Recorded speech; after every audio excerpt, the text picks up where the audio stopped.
Welcome to EPG Pathashala.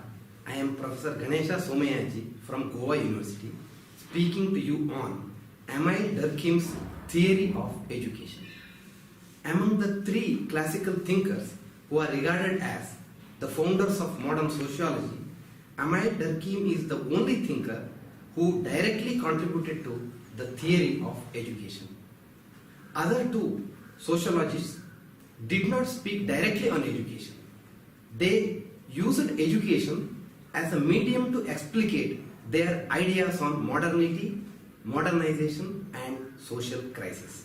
On the contrary, it is told that during 2/3 of his career, Durkheim spoke on pedagogy and wrote on pedagogy. In spite of that, Durkheim's theory of education is not as popular as his other contributions to sociology. The reasons for such a historical neglect need to be explicated later in this presentation. Among all other contributions of Durkheim, education is neglected, which we are going to explicate. Before that, we have to clearly demonstrate educational contributions of Emile Durkheim. In order to do that, we have to understand clearly Durkheim's ontological positions that collectivity and group and not individual is required to be studied first. His methodological standpoint that collectivity has to be studied through positivistic orientation, and his theoretical idea that functionalism is the best theory to comprehend social reality need to be understood. And before that, we have to see all contributions of Durkheim to sociology in a nutshell.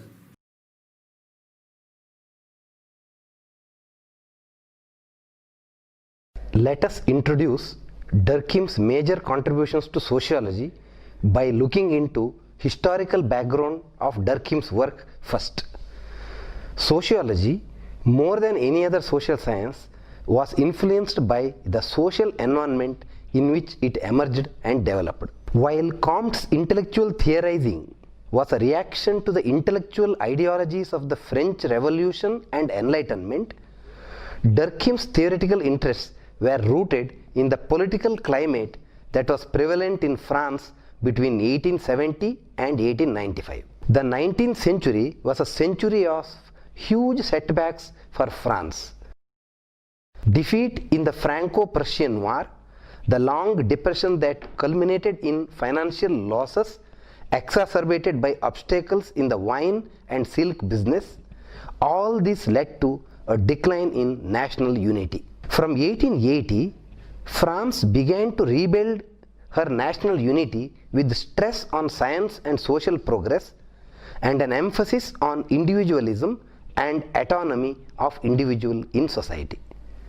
Durkheim's sociology was a reaction to the French Revolution as well as the autonomy that was given preference over the collective unity of society.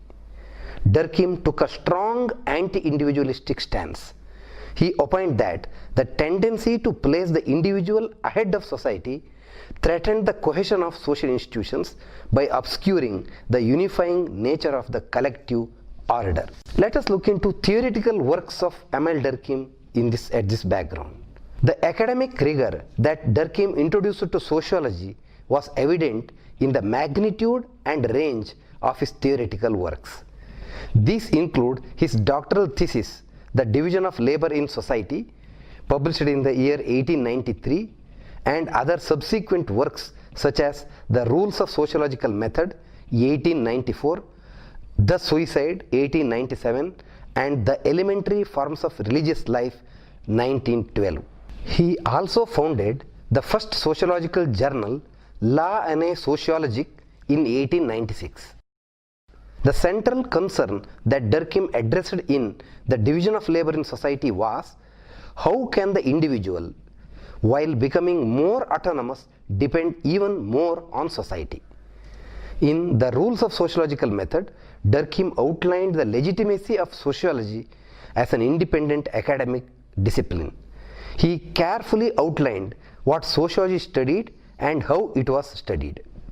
Durkheim defined sociology as the science of institutions, of their genesis and of their functioning. His work on suicide was a demonstration of the methodology of sociology. It was a demonstration of Durkheim's claim that sociology had an object all of its own in the examination of a reality which is not in the domain of other science. By incorporating what was believed to be an individual act under the domain of sociology, Durkheim explained that suicide rates are a collective phenomenon and can be studied sociologically. When suicides committed in a given society during a given period of time are examined as a whole, this total is not simply a sum of independent units, but itself a new fact of sui generis, with its own unity, individuality and consequentiality, its own nature, a nature dominantly social. By 1895, Durkheim began to develop an interest in understanding the role that religion played in social life. He became convinced that religion contains in itself, from the very beginning, all the elements which have given rise to the various manifestations of collective life. He hoped that by understanding how religion as the essence of collective solidarity functioned in more primitive societies, he could discover how egoism and anomie, which demonstrate the absence of collective solidarity, could be alleviated in modern society. Durkheim is also credited with articulating theories like anomie. Functionalism is the foundational sociological methodology for Durkheim. Anomie refers to a condition in which there is a breakdown of social norms and guidance for the citizens of a society. This occurs when there is a breakdown of the moral community and the society has no much control on the individual's propensity to follow rules. Let us now discuss in detail Durkheim's thesis on education. We will begin this section by contextualizing Durkheim's ideas on education. As noted in the beginning, Durkheim's ideas on education are not as popular as his ideas on other social institutions. His books on education were not only published posthumously but also were translated to English quite late. The extent of the unpopularity of Durkheim's writings on education has been noted by Walford and Pickering while critically presenting Durkheim's contributions to understand modern education.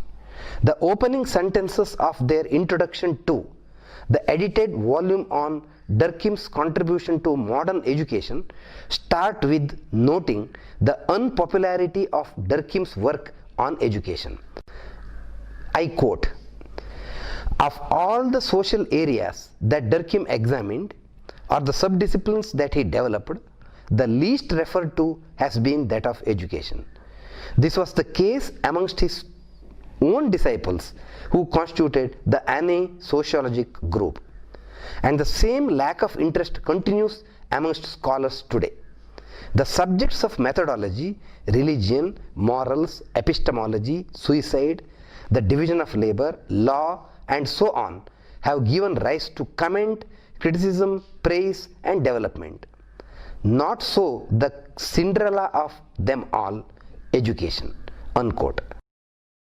To elucidate their recognition of the marginal attention given to Durkheim's works on education, Walford and Pickering write, I quote, "The fact remains that Durkheim's Rules of Sociological Method, published in 1895, and Suicide, published in 1897, have been far more prominent among teachers and students than, say, The Evolution of Educational Thought, published in 1938, a book which in many respects approaches the magisterial or even moral education, published in 1925, unquote."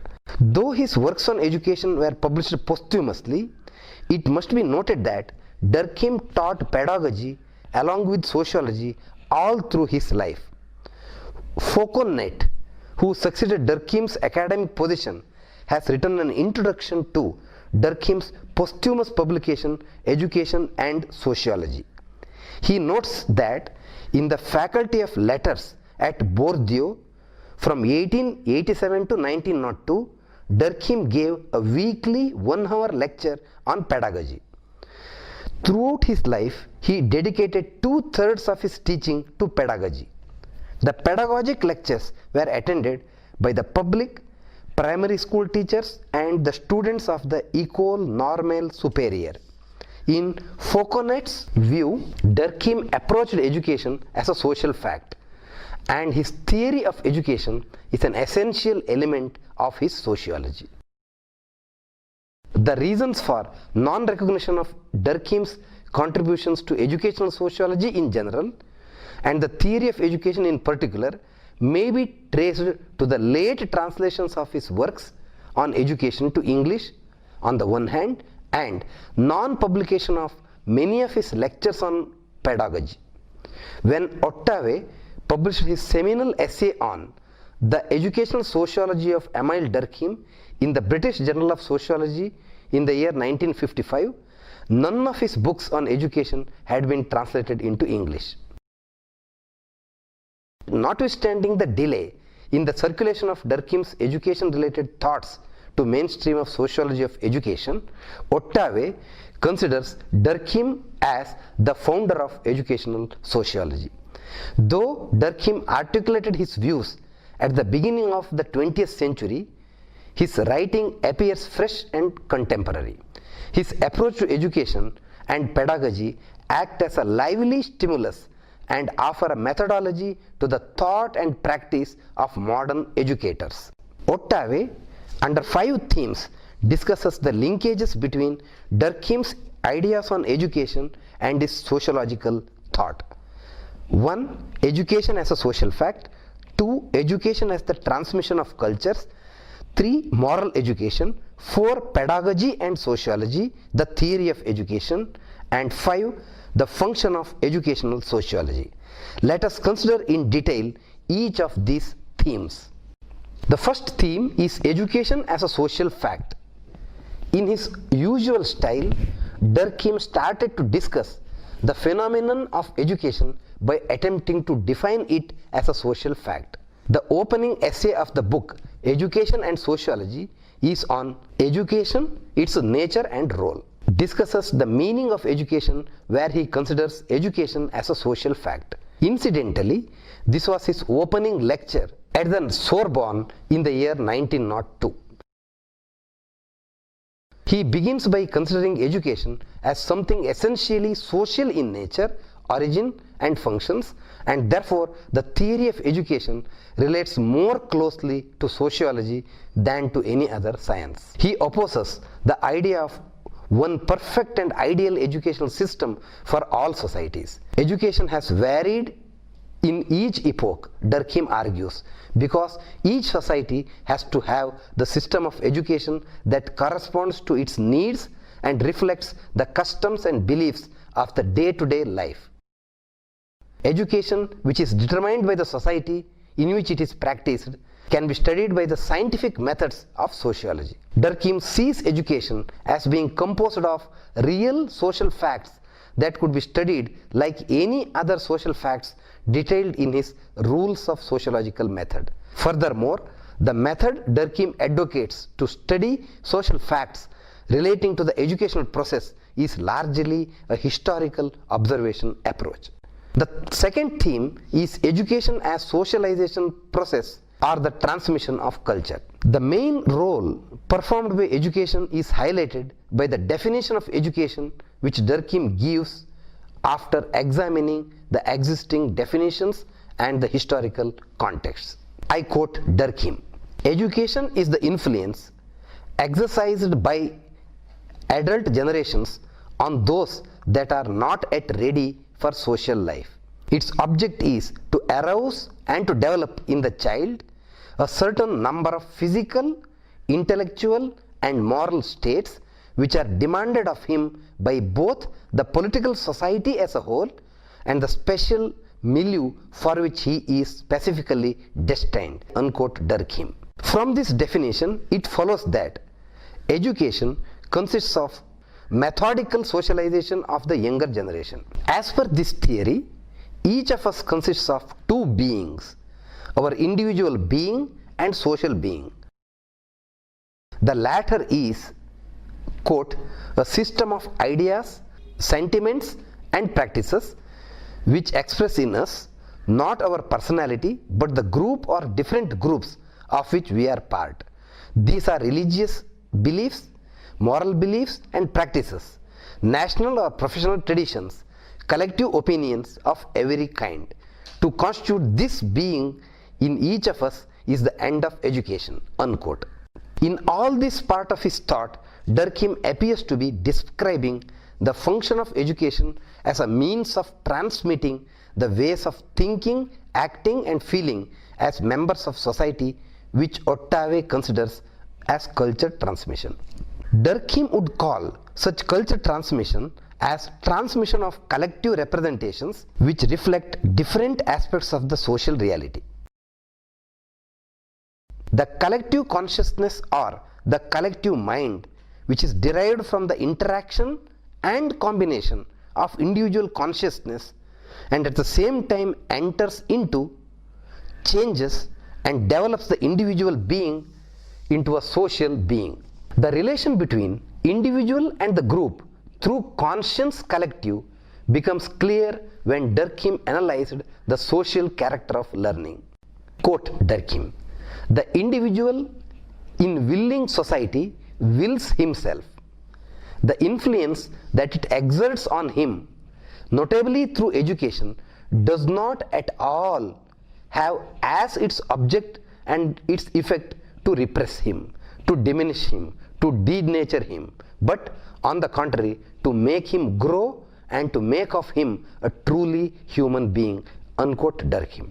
To acknowledge the development of individual through education is just one aim of Durkheim's sociology of education. Living in a society that had undergone much stress, class conflict and disorder, his goal was to achieve social solidarity, the concept which is further developed in his discussions of moral education. Let us therefore look into the theme of moral education in Durkheimian educational sociology. Durkheim was interested in the problems of morality throughout his life, and this is evident in all his works.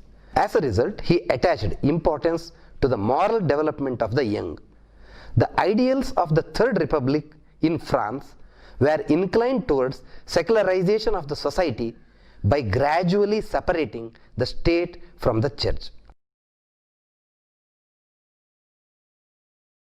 The laws of the Third Republic between 1881 and 1901 had gradually brought about a separation of church and state in education, and the school was forbidden to teach any of the principles of revealed religion. Thus, if the school had to give any moral education, it had to be based on rational principles alone. Durkheim sought to discover the rational substitutes for the religious ideas that served to carry out the moral order. His procedure was to apply to education his general concepts that society is the source of all moral authority and that, quote Durkheim, "we are only moral beings insofar as we are social beings," unquote Durkheim. Just as Durkheim saw the educational process having as its primary function the socialization of the child, so too Durkheim saw the school as the appropriate agent for moral education.